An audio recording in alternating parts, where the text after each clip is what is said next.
Assalamualaikum warahmatullahi wabarakatuh. Kembali lagi bersama saya Didik Iskandar, masih dalam pembahasan manajemen sumber daya manusia. Nah, pada kesempatan ini kita akan membahas terkait pemberhentian sumber daya manusia dalam organisasi, di mana dalam konsep pemberhentian sumber daya manusia dalam organisasi terdapat ada 4 sub pokok pembahasan utama yang akan kita bahas pada kesempatan kali ini. Yang pertama terkait tentang konsep pemberhentian sumber daya manusia. Yang kedua, dasar-dasar pemberhentian. Yang ketiga, macam-macam atau jenis pemberhentian sumber daya manusia dalam organisasi. Yang keempat, sebab-sebab kenapa dilakukannya pemberhentian sumber daya manusia dalam organisasi. Langsung saja kita ke sub pokok pembahasan yang pertama. Konsep pemberhentian sumber daya manusia dalam organisasi itu terdiri dari beberapa alur pikir atau beberapa kajian. Yang pertama berkaitan tentang pemberhentian sumber daya manusia itu dapat dikategorikan sebagai pemutusan hubungan kerja yang atau lebih sering kita dengar sebagai istilah PHK.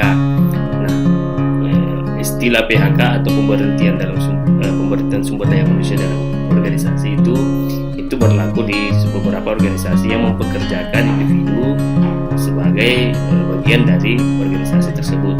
Nah, jika terjadi rekrutmen dan seleksi, tentu juga akan ada terjadi hal yang disebut sebagai pemberhentian sumber daya manusia. Nah, pemutusan hubungan kerja atau pemberhentian sumber daya manusia merupakan tahapan dalam proses berakhirnya hubungan kerja antara pekerja atau buruh atau karyawan dengan pengusaha dengan berbagai alasan, atau dengan organisasi atau perusahaan dengan berbagai alasan. Itu menurut workshop in up dalam Farida dan Hartono tahun 2015. Jadi ada beberapa pengkategorian kenapa dilakukannya pemberhentian SDM atau pemutusan kerja. Yang pada intinya adalah terjadi hubungan yang telah berakhir, atau interaksi yang telah berakhir, atau komitmen yang sudah sampai masa akhirnya antara si pengguna jasa dengan pemberi jasa, atau pekerja atau buruh dengan perusahaan atau pemilik perusahaan atau pengusaha atau organisasi yang mempekerjakannya tersebut. Di satu sisi, fungsi pemecatan harus diberikan pertimbangan yang cukup, atau fungsi pemberhentian atau pemutusan hubungan kerja harus diberikan pertimbangan yang cukup besar oleh para eksekutif atau para manajer perusahaan, karena diatur oleh hukum dan mengandung bahaya baik bagi organisasi maupun orang yang terlibat. Nah, karena menurut peraturan Menaker nomor 3 tahun 96 pasal 1, pemutusan hubungan kerja adalah pemutusan hubungan kerja antara pengusaha dan pekerja dengan izin dari pemerintahan daerah atau pusat. Nah, hal-hal yang berkaitan tentang pemberhentian sumber daya manusia, pemutusan hubungan kerja itu sangat sensitif sifatnya, dan itu diatur dalam aturan internal perusahaan sendiri maupun aturan negara yang dimana perusahaan atau organisasi itu berdomisili. Makanya tidak hanya serta-merta ketika perusahaan itu terjadi ketidakcocokan antara perusahaan dengan si pemberi jasa atau pengusaha karyawan misalnya, itu tidak serta-merta bisa melakukan pemutusan hubungan kerja. Harus ada tahapan aturan yang diatur sesuai dengan norma etika, terus aturan-aturan yang hukum yang berlaku pada negara atau tempat di mana organisasi itu berada. Nah, manajer yang melakukan pemutusan hubungan kerja harus mempertimbangkan keuntungan dan kerugian. Ketika pekerja disebut dengan cara yang positif, perusahaan juga harus melepaskannya dengan cara yang positif. Nah, ketika kita berbicara dengan hal yang idealnya kan proses diterimanya karyawan itu kan mulai dari proses rekrutmen dan seleksi. Beberapa pertemuan kemarin kita sudah bahas di video-video sebelumnya, video pembelajaran sebelumnya, bagaimana rekrutmen dan seleksi. Nah, ketika proses rekrutmen dan seleksi dilakukan secara positif, perusahaan membuka diri atas hasil dari proses rekrutmen dan seleksi yang menerima beberapa karyawan. Ya, di satu sisi pemberhentian pun harus dilakukan dengan kaidah-kaidah yang positif, dalam artian disambut dengan positif, dilepaskan juga dengan cara yang positif. Dalam artian tidak ada idealnya tidak ada konflik yang terjadi antara pemberi jasa dengan si pengguna jasa, seperti itu. Yang kedua ada dasar-dasar pemberhentian SDM dalam organisasi. Faktor yang mendasari hal tersebut tentu sangat terhubung dan saling berhubungan antara satu dengan yang lain. Nah, faktor-faktor yang mendasari itu tentu banyak faktor yang mendasari, tapi pada kesempatan ini kita akan membahas apa yang dikatakan oleh Mayer, bahwa faktor yang mendasari pemutusan hubungan kerja itu secara konsep itu secara umum ada 3. Yang pertama faktor pribadi. Nah, di mana faktor pribadi terdiri dari misalnya usia pekerja memiliki tingkat turnover yang lebih besar daripada personal senior, terus durasi kerjanya sudah cukup, keterikatan pada perusahaan sudah sampai pada masa kontraknya, seperti itu faktor pribadi. Yang kedua ada kepuasan kerja. Ketidakpuasan dengan manajemen perusahaan, kondisi kerja, kualitas, pengawasan, insentif, gaji, kompensasi, promosi, dan seterusnya, atau hubungan interpersonal adalah semua faktor yang berkontribusi terhadap pergantian dalam konteks kepuasan kerja. Jadi ada ketidakpuasan misalnya antara user dengan si pemberi layanan atau pegawai dengan pemilik perusahaan atau organisasi. Jadi terjadi ada miss di situ, ada ketidakcocokan lagi, ada yang merasa tidak puas dengan hasil kinerja organisasi, kinerja karyawan.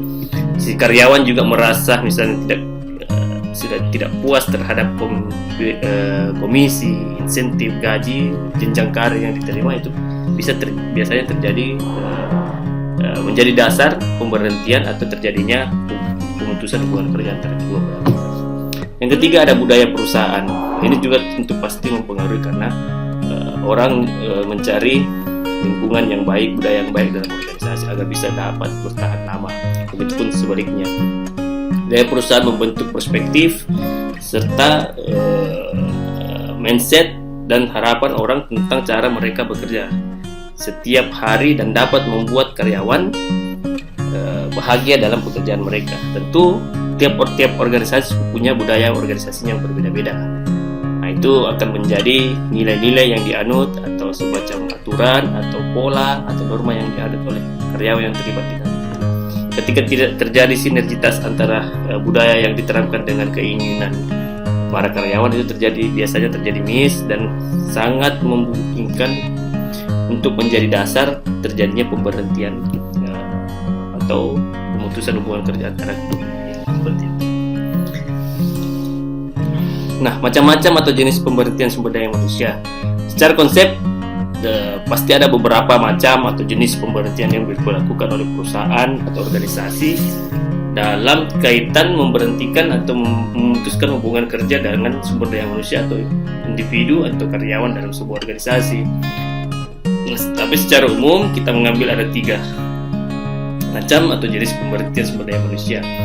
Yang pertama, pengunduran diri secara baik-baik atas kemauan sendiri. Jelas ketika misalnya jika karyawan mengundurkan secara tiba-tiba tanpa mengikuti proses yang telah digariskan dalam aturan yang berlaku, disampaikan 30 hari sebelum tanggal keberangkatan atau tanggal mengundurkan dirinya, karyawan tersebut hanya akan menerima revitalisasi. Dalam artian tentu aturan organisasi kan berbeda-beda.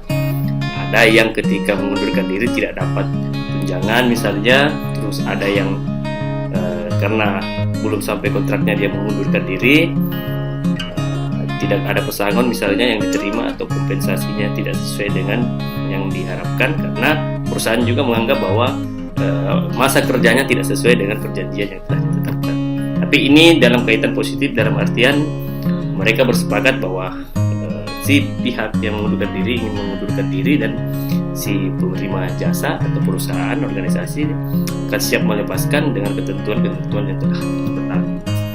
Nah, yang kedua ada pengunduran diri secara tertulis atas kemauan sendiri karena berakhirnya hubungan kerja. Dalam artian pekerja kontrak misalnya yang mengundurkan diri karena masa kontraknya telah berakhir, tidak berhak atas uang pesangon gitu kan. Nah, jadi pekerja kontrak yang bekerja di sebuah organisasi atau perusahaan telah habis masa kontraknya. Nah, si individu tersebut melakukan pengunduran diri secara tertulis karena merasa bahwa saya tidak ingin memperpanjang kontraknya, atau di sisi lain memang perusahaan satu sisi sudah tidak membutuhkan tenaganya untuk berkontribusi dalam organisasi atau perusahaan seperti itu. Yang kedua, pekerja melakukan kesalahan berat.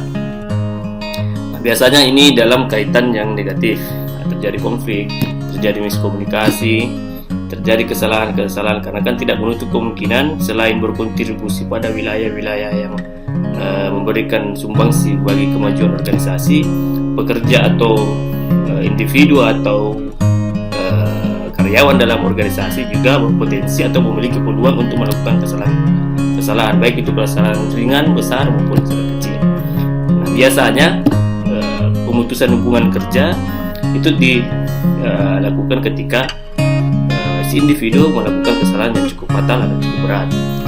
Pekerja yang diputuskan hubungan kerja karena kesalahan berat hanya dapat memperoleh ganti rugi atas haknya, sedangkan pekerja yang tugas dan tidak secara langsung mewakili kepentingan perusahaan juga diberikan uang tersendiri atau pesangon tersendiri atau kompensasi tersendiri yang besarnya diatur dalam perjanjian kerja, peraturan perusahaan atau perjanjian kolaborasi. Jadi ketika dilakukan kesalahan berat, terjadi pemutusan hubungan kerja oleh perusahaan kepada karyawan, tentu hak-hak yang menjadi kewenangan dari si karyawan itu tetap harus diberikan sesuai dengan peraturan atau perjanjian kerjasama antara organisasi atau perusahaan dengan karyawan tersebut. Jadi walaupun ada kesalahan, tetap harus memberikan haknya sesuai dengan aturan yang telah disepakati antara kedua belah pihak dan sesuai dengan aturan hukum yang berlaku pada negara tersebut. Terakhir, ada sebab-sebab pemberhentian sumber daya manusia. Kita ketahui bahwa banyak hal yang secara teknis banyak hal yang menjadikan terjadinya pemberhentian sumber daya manusia dalam organisasi. Tapi secara konsep kita bisa mengkategorikan sebagai dalam 6 sebab utama.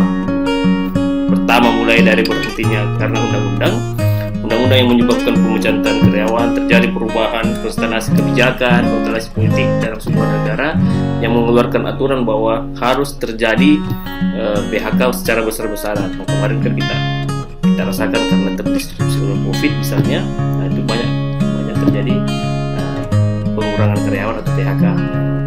Yang kedua, berhenti karena keinginan perusahaan. Itu juga itu berasal dari internal perusahaan bahwa terjadi misalnya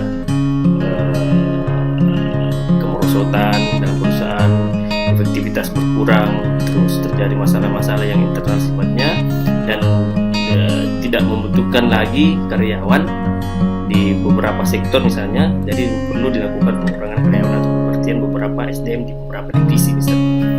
Yang ketiga, berhenti karena keinginan karyawan. Jadi kalau tadi persoalan dari perusahaannya, ini kembali ke karyawannya karena memang merasa bahwa dia sudah tidak ingin lagi atau misalnya dia sudah mau pindah gitu, mau ada berminat pada pekerjaan yang lain atau ingin istirahat, itu kembali ke keinginan karyawan.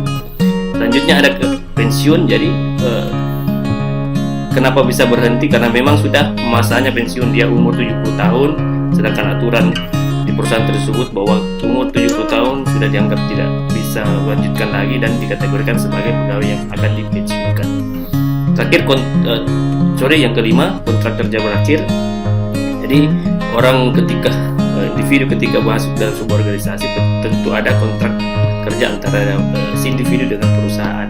Di kontrak tersebut akan diatur durasi lamanya dia akan bekerja dan apakah diperpanjang ataukah stop sampai di situ.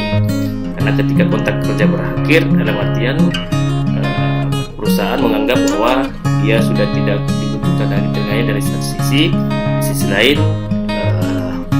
dia menjalankan aturan yang berlaku bahwa akan mengganti memperbaharui kontrak kerja dari individu-individu yang akan diseleksi. Dan terakhir, perusahaan dilikuidasi. Kebalikan perusahaan harus didasarkan pada undang-undang hukum yang sesuai dan karyawan diberhentikan harus dibayar pesangon sesuai dengan standar pemerintah. Dalam artian tidak menutup kemungkinan perusahaan atau organisasi mengalami kebangkrutan. Nah, ketika mengalami kebangkrutan tentu mau tidak mau harus terjadi PHK. Terjadi PHK, terjadi pemberhentian SDM, bahkan perusahaan tersebut atau organisasi tersebut ditutup atau dilikuidasi atau diambil alih dan oleh pemilik modal yang lain. Nah, ketika pemilik modal yang lain menganggap bahwa perusahaan tersebut tidak boleh mempertahankan SDM-nya, dia ganti SDM baru. Itulah kenapa terjadi salah satu sebab pemberhentian sumber daya manusia dalam organisasi. Jadi secara umum ada 6 sebab pemberhentian SDM secara besar.